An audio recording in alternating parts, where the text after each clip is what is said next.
Nous allons vivre éternellement bientôt. Je vais vous donner pourquoi, je vais vous donner les recettes de la vie éternelle. Je pense que j'ai eu votre attention. Je suis Jean-Marie Guterlin, je suis expert en rajeunissement, longévité et j'aide ma communauté à ajouter de la vie à leurs années et des années à leur vie et des années, beaucoup d'années.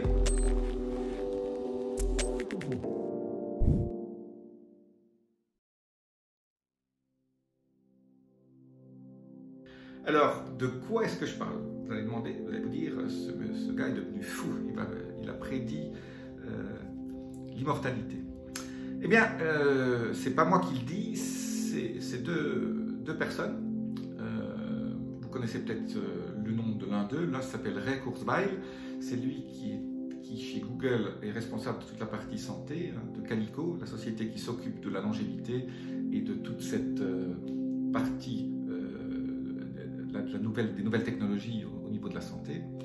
Et un autre qui a aidé d'ailleurs Ray Kurzweil à créer ce qu'on appelle la SU, la Singularity University à San Francisco, qui est super connu par tous les gens qui sont dans ce domaine de la santé, de la longévité, et parce que la singularité, c'est le jour où finalement on va bientôt vivre, où nous allons devenir éternels. Alors, que disent Ray Kurzweil et son compagnon José Cordero, qui vient d'écrire un livre que je vous conseille de lire, qui est disponible sur beaucoup de plateformes, dont Amazon, qui s'appelle, je vous le donne en mille, La mort de la mort. Ne pas mieux dire.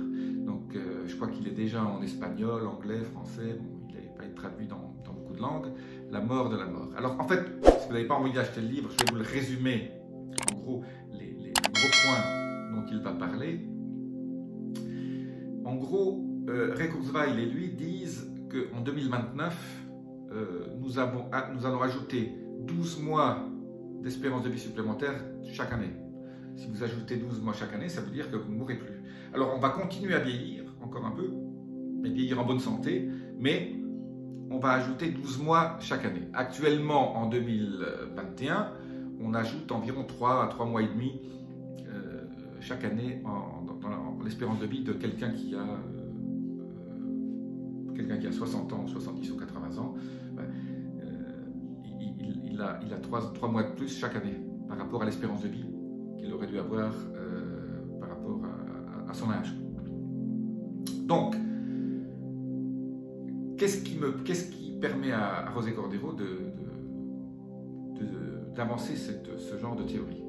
Eh bien, il dit les années 2005 à 2015-2020, c'était un peu la décennie de ce qu'on appelle l'épigénétique, où on s'est rendu compte que le style de vie, tout ce que je vous dis dans les vidéos, ajoute des années à votre vie et de la vie à vos années.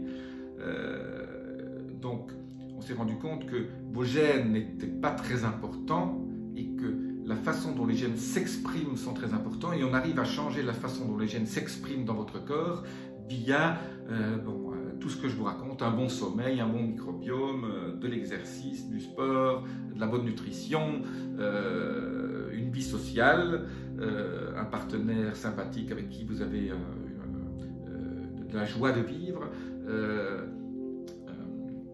etc. Donc en gros, une activité physique et une activité cérébrale intense. Donc c'est pour ça que je dis toujours, les gens qui prennent leur retraite, je les plains, parce que prendre sa retraite et ne pas avoir d'activité qui vous rende utile, cette espèce de besoin de se sentir utile est extrêmement important pour rester en bonne santé. Eh bien, ça c'était la décennie un peu de l'épigénétique et du lifestyle, des habitudes et des rituels santé.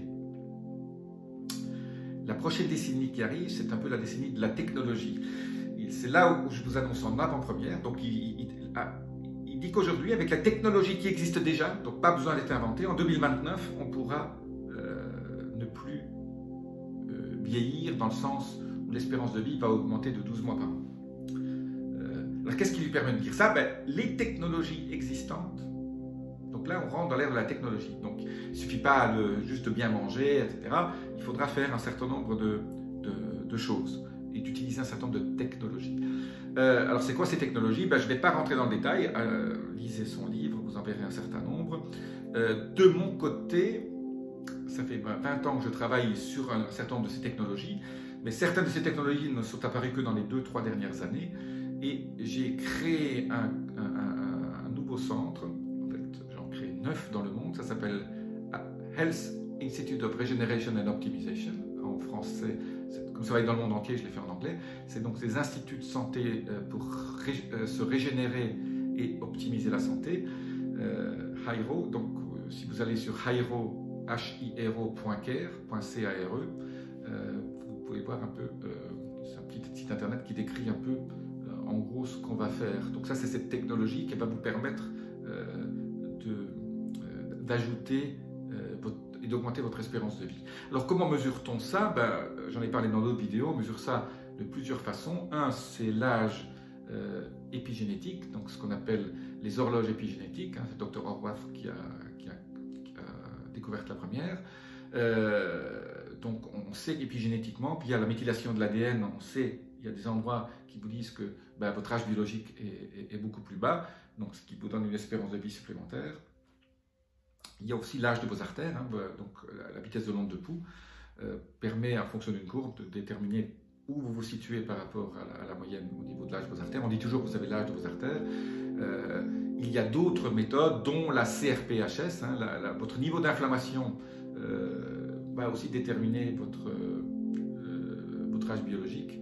Et donc je dis toujours, si vous n'avez qu'une chose que vous demandez à votre médecin, c'est la CRPHS, on appelle ça la C-réactive protéine. Ça mesure votre niveau d'inflammation et au niveau pour toutes vos maladies chroniques, surtout cardiovasculaires, il faut être inférieur à 1, mais moi je dis qu'il faut même être inférieur à 0,5 ou 0,3 si c'est possible. Donc voilà, tant que vous êtes au-dessus de 1, vous n'êtes pas bon. Votre médecin va vous dire non, c'est génial, parce que la CRP classique c'est inférieur à 4 ou à 5, on dit vous êtes ok, vous n'avez pas d'inflammation. C'est pas du tout vrai. Cette inflammation sous-jacente est responsable de la plupart des maladies chroniques et du vieillissement prématuré. Les Américains ont un très beau mot, ils appellent ça inflammaging, le vieillissement par l'inflammation, inflammage. On pourrait créer un nouveau mot, l'inflammage, l'inflammation et le fait d'avancer en âge. Donc, j'ai créé ce concept, donc on est maintenant dans la deuxième décennie, jusqu'en 2029, où on va utiliser un certain nombre de technologies qui sont très intéressantes, qui sont certaines un peu invasives, mais d'autres moins, et qui sont toutes, je dirais, là pour promouvoir la santé de vos cellules. Et donc c'est souvent des traitements cellulaires, c'est souvent des traitements qui sont liés à la stimulation de cellules souches via votre corps. On dit à vos cellules souches d'en produire plus pour que vous puissiez renouveler et se régénérer. La clé, c'est régénération, ce que nous on traduit par se régénérer, devenir plus jeune. Et on devient plus jeune via un meilleur plasma. Des études ont montré, quand vous prenez des plasmas de gens jeunes et vous les donnez à des vieux, ils rajeunissent. Et même si vous remplacez votre plasma, vous prenez par exemple 500 cc de votre sang, vous réinjectez vos globules rouges, vos globules blancs, mais le plasma qui est là, qui est toute la partie nutriments, etc., vous remplacez juste par de l'eau avec le bon taux de sel, ce qu'on appelle isotonique, vous allez créer une espèce d'appel d'air et votre corps va se dire tiens, il manque de nutriments, il va rajeunir parce que vous allez stimuler, vous allez créer une espèce d'hormèse dans votre sang. Je rappelle que l'hormèse c'est un stress positif et donc lui enlever des nutriments et lui enlever du plasma et mettre juste du sérum physiologique, ça produit un certain nombre d'effets extrêmement bénéfiques. C'est pour ça que je dis trop peu de stress, c'est très mauvais, on meurt quand on n'a plus de stress. Il faut un minimum de stress, mais ce que j'appelle le stress optimum, qu'on obtient d'ailleurs en buvant de l'eau hydrogénée. Je vous remets un petit lien sur ma vidéo sur comment fabriquer de l'eau hydrogénée chez vous. Ça c'est juste une petite parenthèse. Donc, pour revenir sur la partie de la deuxième décennie qui va vous amener à ajouter 12 mois par an à votre espérance de vie, mais là on continue à avancer en âge. Mais on va peut-être on va arriver à 100 ans, 110 ans, 120 ans, mais on ne sera pas peut-être en complète forme comme on était à 80 ou à 70. Ce que dit Cordero et Kurzweil disent que la décennie suivante, donc entre 2030 et 2045, va être l'ère des nanoparticules et des nanorobots et d'un certain nombre d'autres technologies qui vont faire en sorte, et de l'intelligence artificielle, et un certain nombre d'autres choses qui vont s'ajouter là-dessus, qui vont faire en sorte qu'on va pouvoir rajeunir. Il existe déjà, David Sinclair l'a réalisé, a fait une prouesse l'année dernière, en 2020, où il a rendu la vue à une souris. Donc on arrive déjà par des vecteurs, surtout des vecteurs viraux, à savoir comment on peut envoyer des signaux via cette nanotechnologie pour que le corps puisse se régénérer. Il existe déjà des individus dans la nature qui ne vieillissent pas. Il y a une hydre qui ne vieillit pas. Le râteau-pnu, normalement, devrait mourir à 7 ans. Ben, il meurt à 35 ans, mais il meurt en pleine forme. Il ne fait jamais de cancer ni rien. Il y a beaucoup d'organismes vivants qui ne meurent pas et qui sont éternels.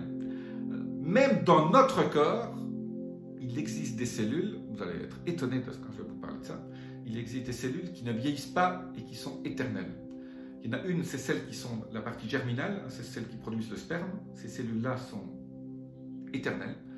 Vous les prenez, elles ne vieillissent pas, elles ne montrent aucun signe de vieillissement, même quand vous mourrez, quand le corps meurt, ces cellules sont jeunes. Et les deuxièmes, c'est le cancer.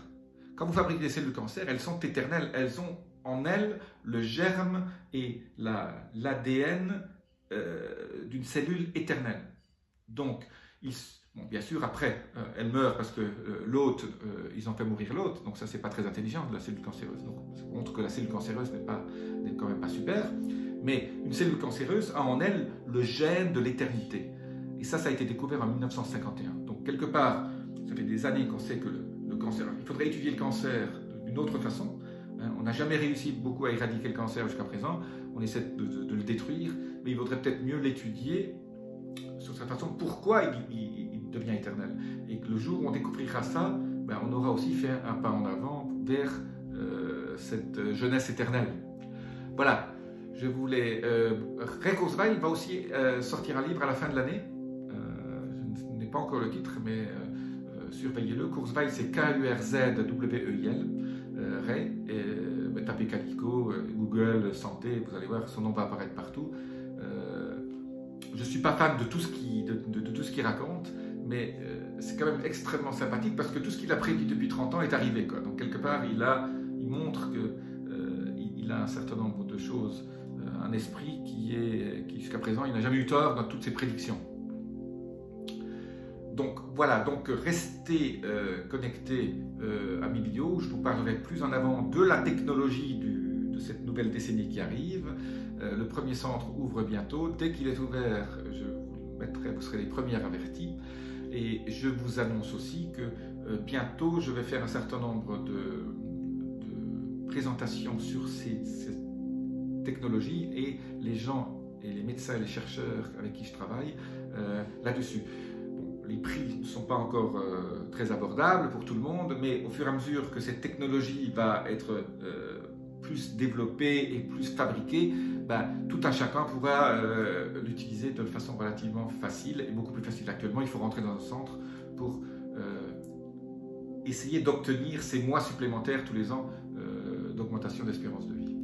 J'espère que j'ai été assez clair, mais si vous avez aimé ce genre de prédiction et ce genre de projection vers le futur au niveau de où va-t-on au niveau de notre corps, ben, laissez-moi vos commentaires. Je vous dis à très bientôt. Namasté.